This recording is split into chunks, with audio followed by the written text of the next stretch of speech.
Hallelujah. സ്തോത്രം ദൈവത്തിന് മഹത്വം. ഞാനിപ്പം വന്നിരിക്കുന്നത് വചനം വായിക്കാനോ പാട്ട് പാടാനോ അല്ല. ഞാനൊരു കാര്യം പറയാൻ വന്നതാണ്. ഞാൻ ഈ വചനം വായിക്കാൻ തുടങ്ങിയത് എൻ്റെ മനസ്സിൽ തോന്നി. വചനം വായിച്ചിട്ട് അതിൻ്റെ ഒരു ചെറിയ സുവിശേഷം പോലെയാണ് ഞാൻ ഈ വചനം വായിക്കാൻ തുടങ്ങിയത്. പക്ഷേ വചനം വായിക്കാൻ തുടങ്ങിയപ്പോൾ എനിക്ക് സബ്സ്ക്രൈബർ 1, 2 ഇങ്ങനെ 4, 5 അങ്ങനെ വന്നു. അങ്ങനെ കണ്ടപ്പോൾ എനിക്കൊരു സന്തോഷം തോന്നി. പക്ഷേ ഇതിപ്പോൾ രണ്ടാമത്തെ പ്രാവശ്യമാണ് സബ്സ്ക്രൈബ് ചെയ്തിട്ട് അത് അൺസബ്സ്ക്രൈബറാക്കി വിടുന്നു.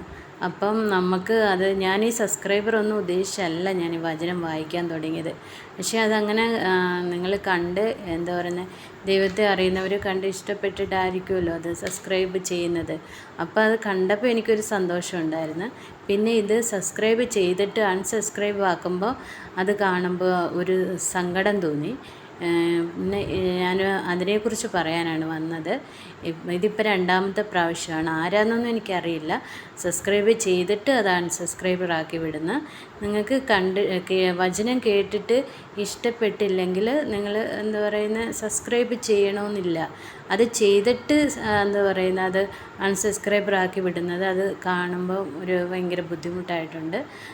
അതുകൊണ്ടാണ് ഞാൻ പറഞ്ഞത്. ഇഷ്ടമുണ്ടെങ്കിൽ മാത്രം സബ്സ്ക്രൈബ് ചെയ്താൽ മതി. പിന്നെ ഞാൻ ഇന്ന് വചനം വായിച്ചിട്ടിട്ടുണ്ട്. എല്ലാവരും കേൾക്കണം. ഇത്രയേ ഉള്ളൂ എനിക്ക് പറയാൻ.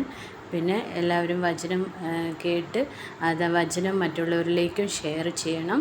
അങ്ങനെ വചനം കേൾക്കുന്നത് തന്നെ നമുക്കെല്ലാവർക്കും ഒരു അനുഗ്രഹം. അത് കേൾക്കുന്നതന്നെ ദൈവത്തിൻ്റെ വചനമല്ലേ.